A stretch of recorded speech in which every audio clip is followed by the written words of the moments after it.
The Talmud has a phrase, rabbinic lore, the Talmud has a phrase that's instructive, that resonates very deeply for me, and I want to begin here, which is, Ein simcha kehatarat hasfekot. There's no joy like the joy of having doubts clarified. When the uncertain becomes certain, when we have ground to stand on. Right? We all know that feeling of not knowing, of being in doubt, where things are unclear. Worst of all is, maybe not worst of all, but it's bad enough, let's say, when you don't know what an answer is, or what the solution to a problem might be, or what the cause of something might be. It's maybe much worse when you have the wrong answer. We'll get to that, but not knowing is hard. Not knowing is human. Not knowing is painful. Not knowing is a source of tremendous anxiety. It makes us anxious. And I'm not even talking about big things. I'm talking about not knowing where you left your keys. The Talmud says, suffering, how small is suffering? The smallest amount is looking in your pocket for a quarter and getting a nickel. The frustration. I thought it was one thing and it was another. Feeling like you don't know, it's unclear. Even something like, maybe some of you had this experience. My son, he jumped off a chair last Friday night or Thursday night, whatever it was, and woke up and he was screaming. His foot was in pain. We took him to get an x-ray, but didn't show anything, but it still bothered him for days, right? So you start thinking, what's wrong? What's at the root here? Did I miss something? Something is causing suffering, but I don't know what it is.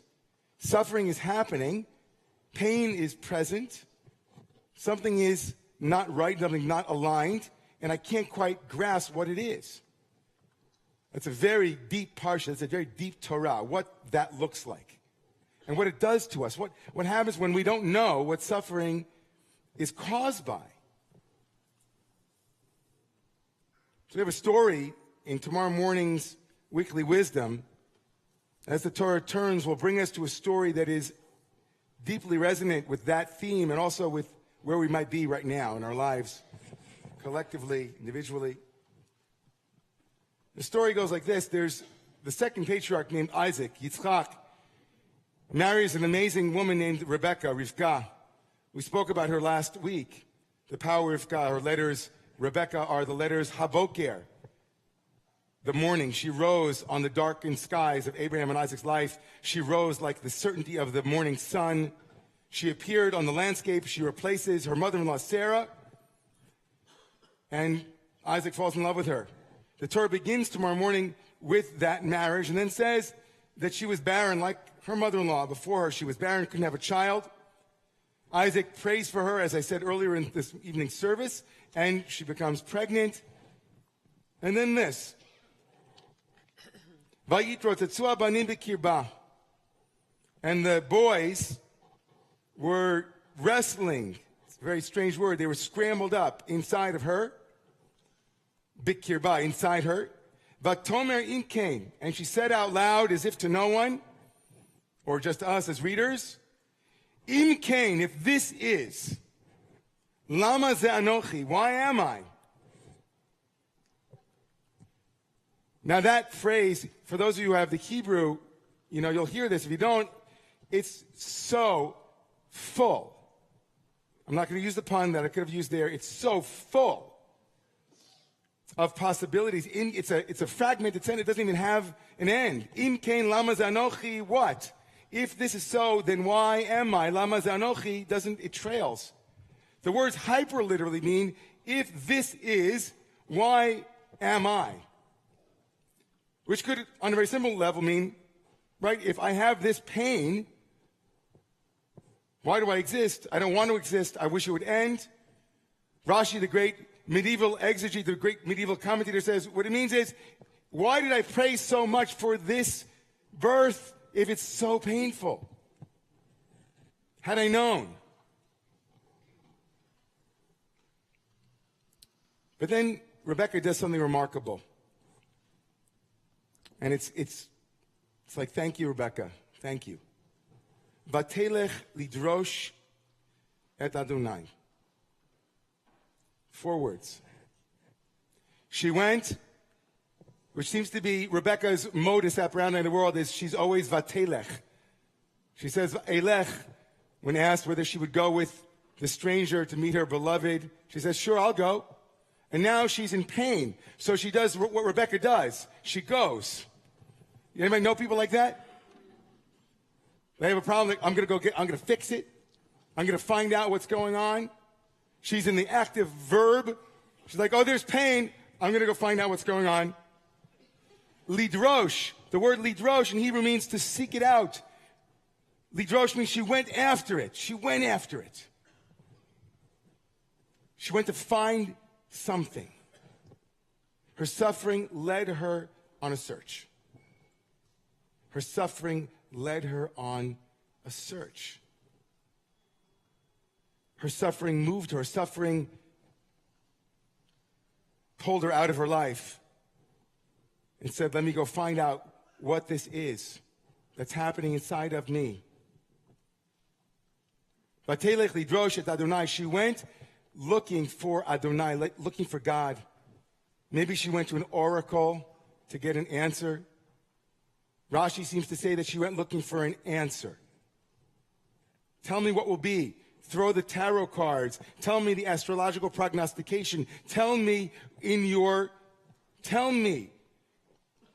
me that joy that comes from having my doubts clarified. Nachmanides, who lived a couple of years after Rashi, disagreed with him strongly, said, no, we don't find the word lidrosh to go looking for something in the sense of, let me go find an answer in that way. She went to pray, says Nachmanides. Like the Buddha, maybe, who upon recognizing that there was suffering and there was illness and death, sat down under a Bodhi tree and wouldn't leave until he uncovered the mystery of why we must suffer. Rebecca wants to know. She doesn't want the answer necessarily. She goes looking for an answer. But if you're Rashi, she goes to get the answer. And if you're the Ramban, she goes to pray, to open herself to what might happen. And here's the answer she gets. Do people know the answer? She gets a wild answer. You want to know why you're suffering, Rebecca? Vayomer Adonai la, God spoke to her, verse 23 of chapter 25. And God spoke to her and said, Shnei goyim bivitnech. You have two nations in your belly. How'd you like to hear that? Not indigestion. Like you have two nations in your belly, in your womb. Okay. Like, okay, two nations, two peoples will come forth from you. The older one shall serve the younger one. Depending on how you read this, it's very ambiguous. The younger will serve the older will serve. Okay. She gets a prophecy. And functionally, what does it mean for me and you, for Dyke and for me, for Sharon? What does it mean that she received this prophecy? She came in saying, why am I suffering? And the answer of the oracle, or in her prayers, what she heard was, it's bigger than you. What's happening in you is not for you. What's happening in you is not for you. It's for something bigger than you. And it's also you. You're also suffering. They're both true. Rebecca lands in this moment in a classic problem, which is when two things are given, how do we choose both instead of only one? There will be two children.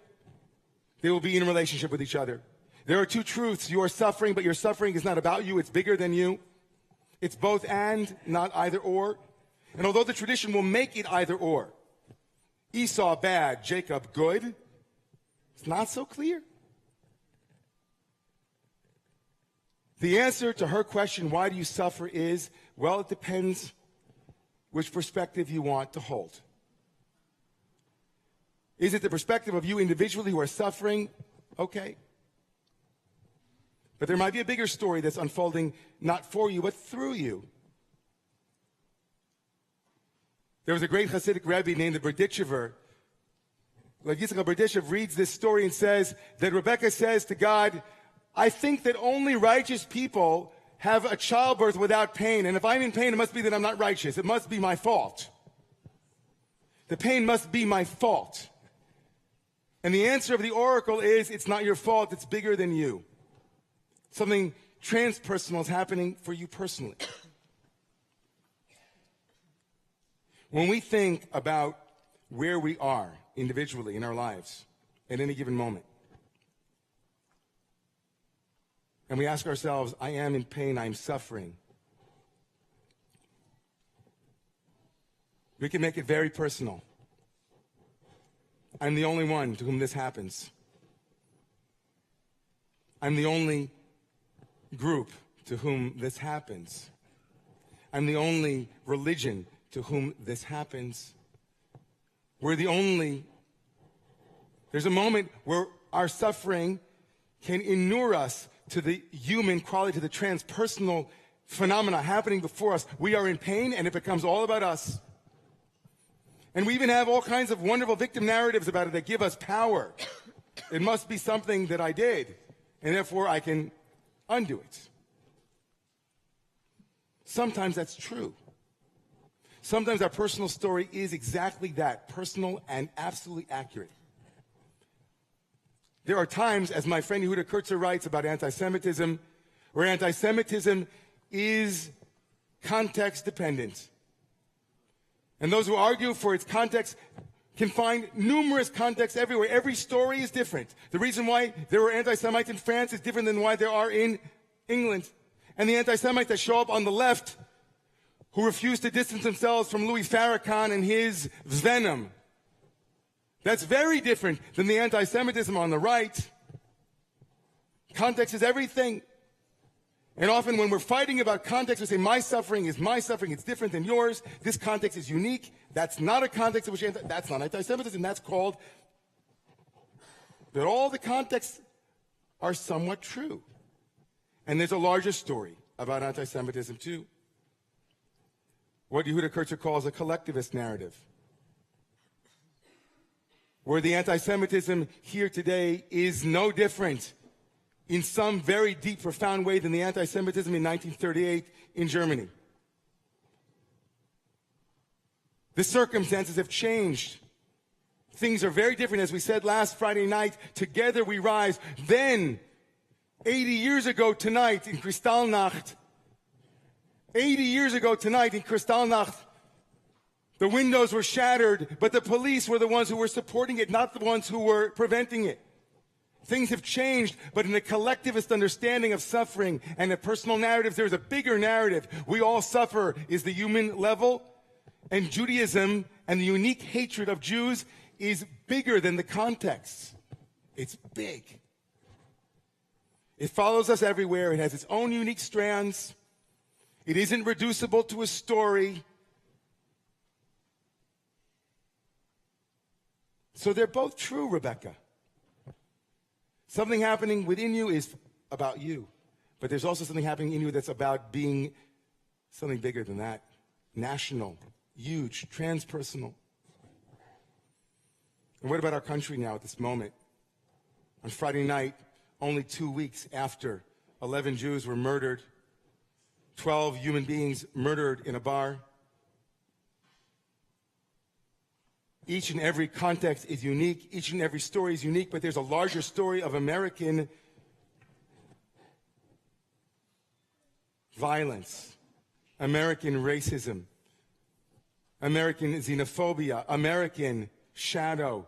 We are living in both narratives, Rebecca. They are both true. And the question for us tonight and every day is, will we, in response to suffering, go seek out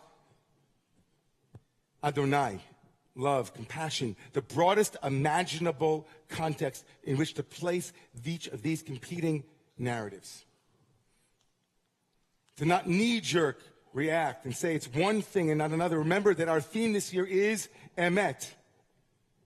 Emet. And for those of you who are here on Kol Nidre, we talked about those letters, Emet, Aleph, Mem, Taf, the first letter of the Hebrew alphabet, the middle letter, and the last letter, all 22 letters of the Aleph Beis. All 22 letters of the Aleph Beis. From A to Z. That if you read them from A, Aleph, to Mem, it spells mother. And if you read them from Mem to Tav, it spells mate, death. From womb to tomb, from tomb to womb. How do you hold these two truths? It's personal, and it's not about me. It's unique and not so special. Tonight we remember our brothers and sisters, like my father, who 4 months before Kristallnacht left his beautiful, beatific Berlin home.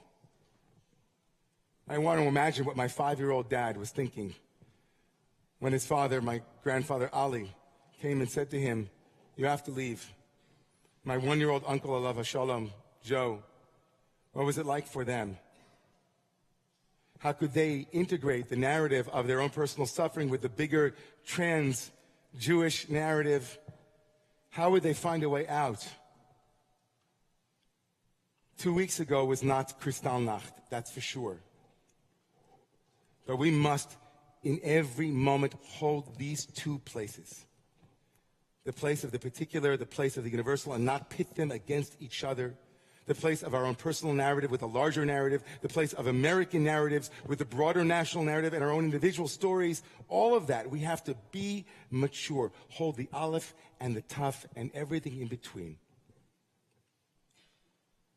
We lift up the Aleph Beis, the letters that were stolen, and the letters that we vow to lift continuously.